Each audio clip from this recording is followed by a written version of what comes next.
नमस्ते मित्रों, आशा है आप सब सकुशल होंगे और आपको सृष्टि कथा कार्यक्रम भी बहुत अच्छा लगा होगा।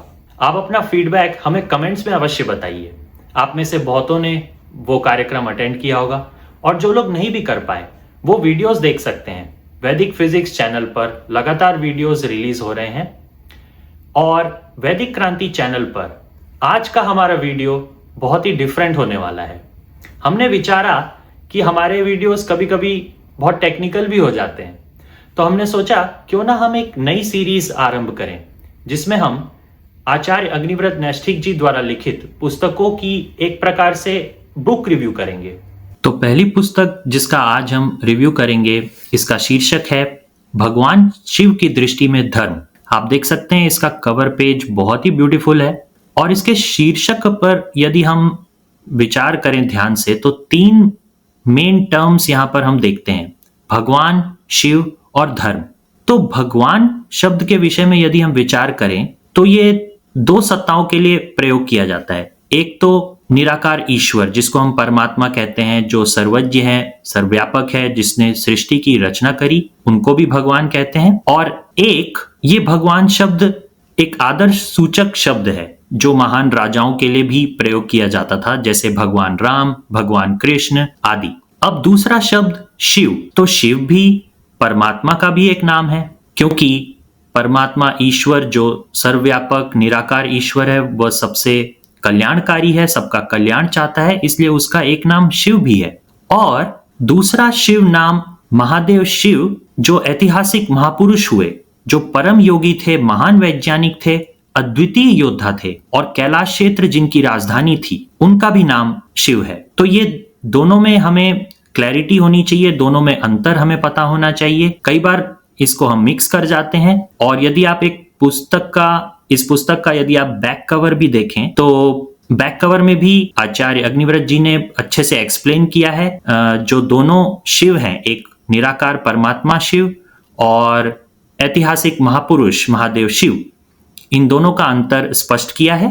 और ये अंतर हमें समझना बहुत आवश्यक है, बहुत अनिवार्य है। और इस अंतर में यदि हमें क्लैरिटी नहीं होगी तो हमारा कॉन्सेप्ट भगवान को लेके या महादेव शिव को लेके हम उनको ठीक से नहीं समझ पाएंगे। तो इस क्लैरिटी के साथ हम इस पुस्तक को पढ़ें कि इस पुस्तक में हमने जो दूसरे शिव जी हैं उनके बारे में चर्चा करी है, जो ऐतिहासिक महापुरुष हुए हैं, और उन्हीं के अनुसार, उन्हीं के वचनों के अनुसार जो उन्होंने व्याख्या की है धर्म के विषय में, उसी पर हम चर्चा करेंगे। और धर्म अर्थात जो तीसरा शब्द है इस शीर्षक का, जो बहुत ही महत्वपूर्ण शब्द है, तो धर्म किसको कहते हैं? जिन गुणों और कर्मों को धारण किया जाता है वही धर्म होता है। धर्म का अर्थात रिलीजन नहीं होता। तो ये भी क्लैरिटी हमें पता होनी चाहिए। हर पदार्थ का अपना धर्म होता है, जैसे पानी का धर्म है शीतलता और आग का धर्म है ऊष्मा, तो इसी प्रकार मनुष्यों का भी धर्म है मानवता। तो ये क्लैरिटी हमें होनी चाहिए। और जो बाकी जो रिलीजन होते हैं वो मत पंथ संप्रदाय होते हैं, तो ये धर्म और रिलीजन के क्लैरिटी हमें होनी चाहिए। अब ये जो पुस्तक है भगवान शिव की दृष्टि में धर्म, ये वास्तव में आचार्य अग्निव्रत नैष्ठिक जी के प्रवचन है, उनका एक संकलन है। और ये जो उनके प्रवचन है आचार्य जी के, ये वैदिक फिजिक्स वेबसाइट पर प्लेलिस्ट में आपको मिल जाएंगे। 16 वीडियो की प्लेलिस्ट है। और ये आचार्य जी के प्रवचन किस पर आधारित हैं? ये महाभारत के अनुशासन पर्व के अंतर्गत दान धर्म पर्व में जो श्लोक दिए हुए हैं, जो महादेव शिव जी के अनुसार धर्म के लक्षण जो बताए गए हैं, उन पर आधारित है। जो संपादक जोड़ी है उनका भी धन्यवाद करते हैं, जिन्होंने इस पुस्तक को छपने में, बनने में बहुत योगदान दिया। और यदि हम संपादकीय सेक्शन पढ़ें तो उसमें हमें जानकारी मिलती है कि भारत में सबसे अधिक किसी महापुरुष की पूजा की जाती है तो वो महादेव शिव जी हैं। लेकिन महादेव शिव जी को ना ही ठीक से समझा गया, उनका स्वरूप ठीक से उनके बारे में जानने को नहीं मिलता और ना ही उनको हम ठीक से समझ पाए। तो शिव जी की दृष्टि में धर्म महाभारत से उनके धर्म विषयक उपदेशों के आधार पर यह पुस्तक लिखी गई है। अब भूमिका में आचार्य अग्निव्रत जी समझाते हैं कि इस पुस्तक को लिखना क्यों अनिवार्य था, या ये जो प्रवचन उन्होंने किए हैं महादेव शिव जी के धर्म के लक्षणों के आधार पर, इसकी क्या अनिवार्यता है हमारे जीवन में। क्योंकि महापुरुषों को ठीक प्रकार से अनुसरण करने के लिए पहले उन्हें ठीक से जानना और समझना बहुत आवश्यक हो जाता है। और यदि हम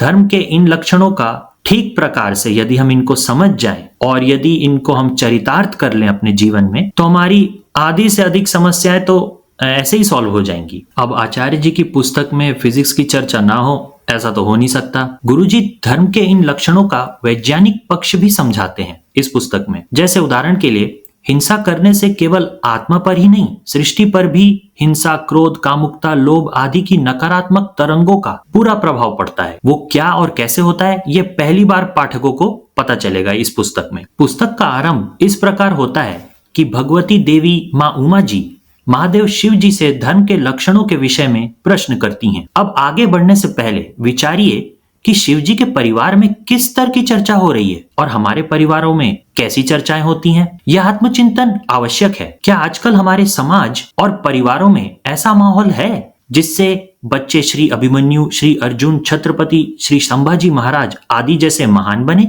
उत्तर में शिव जी कहते हैं कि गृहस्थ आश्रम में अहिंसा, दया, दान, सत्य और शम उत्तम धर्म है। सर्वप्रथम अहिंसा की बात करते हैं। क्या दुश्मन एक गाल पर मारे तो दूसरा गाल आगे करना अहिंसा है? फिर तो हमारे देश पर वेस्टर्न फ्रंट से दुश्मन घुसे तो ईस्टर्न फ्रंट से भी सेना हटा लेनी चाहिए हमें, नहीं?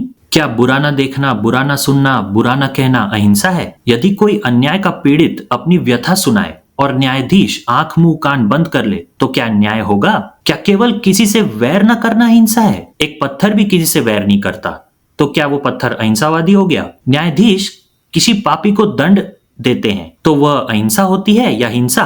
और यदि पापी को न्यायाधीश बिना दंड दिए छोड़ दें तो क्या वह अहिंसा है? सेना आतंकवादियों को मारती है तो क्या वह हिंसा है या अहिंसा? यदि हमारा सगा संबंधी कोई अपराध किया हो और हम उसे पुलिस से बचाएं तो क्या वह अहिंसा है? इस पुस्तक को पढ़ने के बाद मैं इन प्रश्नों के उत्तर अभी दे सकता हूं, पर मैं स्पॉइलर नहीं देना चाहता, इसलिए मैं आपको इन प्रश्नों के साथ छोड़ता हूं और आग्रह करता हूं इन पर आप विचार कीजिए और उत्तर जानने के लिए पुस्तक अवश्य पढ़ें। अहिंसा को ठीक से समझने के लिए यह पुस्तक सबको नहीं तो विशेषकर लॉ, सरकार और सिक्योरिटी से जुड़े लोगों को तो अवश्य पढ़नी चाहिए। यदि यह पुस्तक हमारी जुडिशरी के लोगों ने पढ़कर चरितार्थ कर ली तो हमारे देश की न्याय व्यवस्था कुछ ही दिनों में सुधर जाएगी। हिंसा और अहिंसा के भिन्न प्रकारों पर भी ये पुस्तक प्रकाश डालती है। हम पैसा कमाने का, परिवार को पालने का धर्म तो निभा रहे हैं, पर अहिंसा जिसको परम धर्म कहा गया है, क्या वह परम धर्म हम सच्चाई से निभा रहे हैं? अहिंसा के बाद अगला धर्म का लक्षण है सत्य।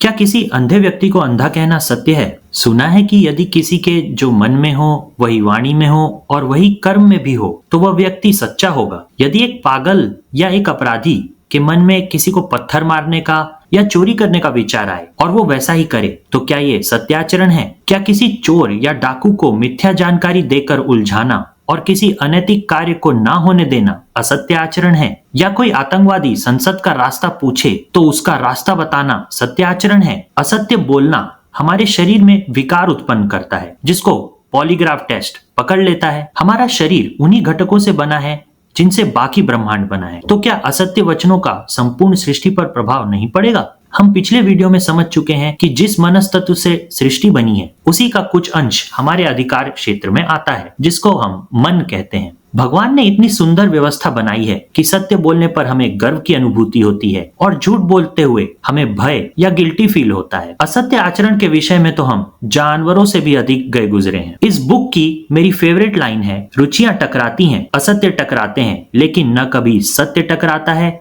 और न कभी हित टकराते हैं। आचार्य अग्निव्रत जी इन सिद्धांतों की पुष्टि के लिए महाभारत और रामायण से बहुत सुंदर उदाहरण प्रस्तुत करते हैं जो सामान्यतः मिथ्या भाषण प्रतीत होते हैं पर वास्तव में वे सत्य भाषण थे क्योंकि उन वचनों से सबका हित जुड़ा था। धर्म का तीसरा लक्षण है दया। क्या मांसाहार को बढ़ावा देते हुए हम सच्चे अहिंसावादी हो सकते हैं? क्या ये प्राणियों के प्रति दया होगी? क्या सैनिकों को दया दिखाते हुए दुश्मनों के आक्रमण का बलपूर्वक विरोध नहीं करना चाहिए? क्या पुलिस और जजेस को अपराधियों के प्रति दया दिखाते हुए उन्हें दंड नहीं देना चाहिए। अहिंसा की भांति प्राणियों के प्रति दया का वास्तविक अर्थ भी सबके लिए समझना अति आवश्यक है, विशेषकर सिक्योरिटी, लॉ, गवर्नमेंट और जुडिशरी से जुड़े लोगों के लिए। क्या पूंजीपतियों के लोन माफ करना दया है? क्या वोट के लिए गरीबों को नोट बांटना उन पर दया करना है? क्या वास्तव में हम किसानों, श्रमिकों, निर्धनों, दुखी लोगों, अन्य प्राणियों के प्रति सच्ची दया भावना रखते हैं? धर्म का चौथा लक्षण शम अर्थात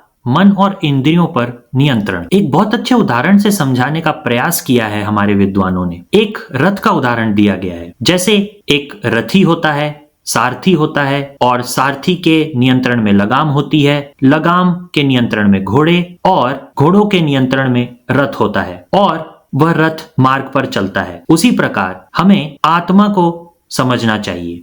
आत्मा का नियंत्रण होना चाहिए बुद्धि पर, बुद्धि का मन पर, मन का इंद्रियों पर, इंद्रियों का हमारे शरीर पर। और यदि इन सब में नियंत्रण होगा तो हम सही मार्ग पर होंगे।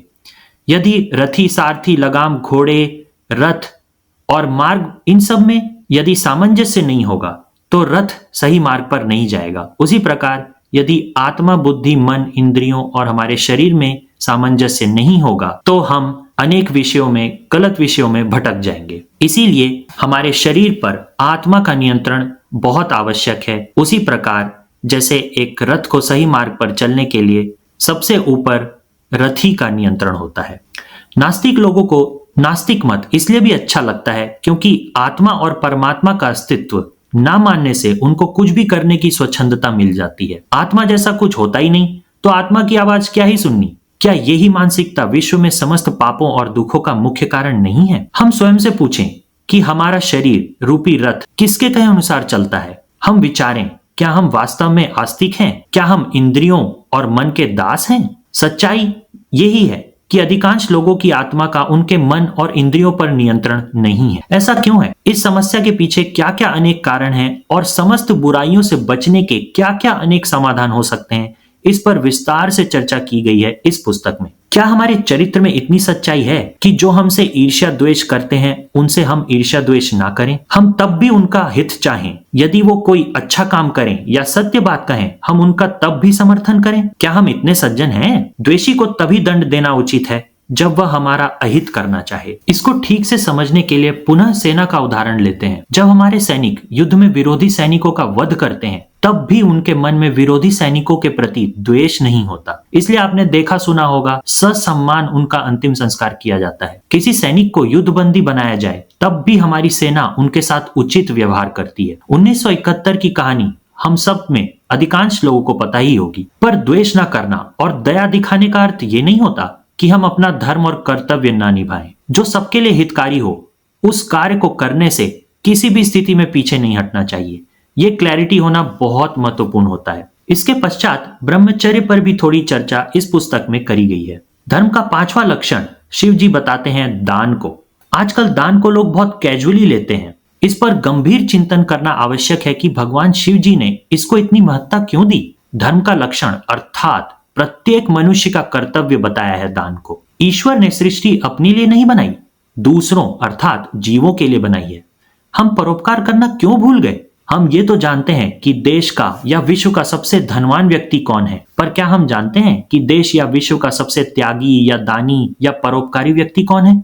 हमने क्यों सबसे अधिक भोगी, धरती पर बोझ, सबसे अधिक रिसोर्सेस का व्यय करने वाले लोगों को अपना सेलिब्रिटी समझकर सर पर बैठाया हुआ है? धनवान होना कोई बुरी बात नहीं है, पर उस धन का उचित उपयोग करना हमें आना चाहिए। लग्जरी के लिए टेक्नोलॉजी का अत्यधिक उपयोग सृष्टि और मनुष्यों के लिए समस्या बना हुआ है। रुचि और हित में यही अंतर होता है। हम विचारें, आज हम जितने भी रिसोर्सेज यूज करते हैं उनमें से कितने प्रतिशत हमारी रुचियों के लिए है, लग्जरी के लिए है, और कितने प्रतिशत सबके हित के लिए है?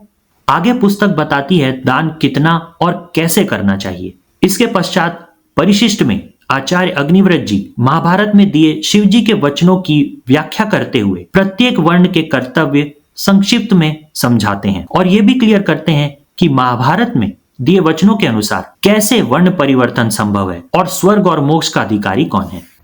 भगवान शिव की दृष्टि में धर्म अत्यंत शिक्षाप्रद पुस्तक है। इसको आप क्रय भी कर सकते हैं और इसकी फ्री पीडीएफ भी अवेलेबल है वैदिक फिजिक्स वेबसाइट पर। यदि आप इसकी पीडीएफ डाउनलोड करते हैं फ्री में, तो मेरा आपसे यह निवेदन होगा कि आप यथासंभव अधिक से अधिक दान संस्था को अवश्य करें, क्योंकि इस प्रकार की पुस्तकें लिखने में, छपवाने में अत्यंत परिश्रम लगता है और धन भी व्यय होता है। जय माँ वेद भारती।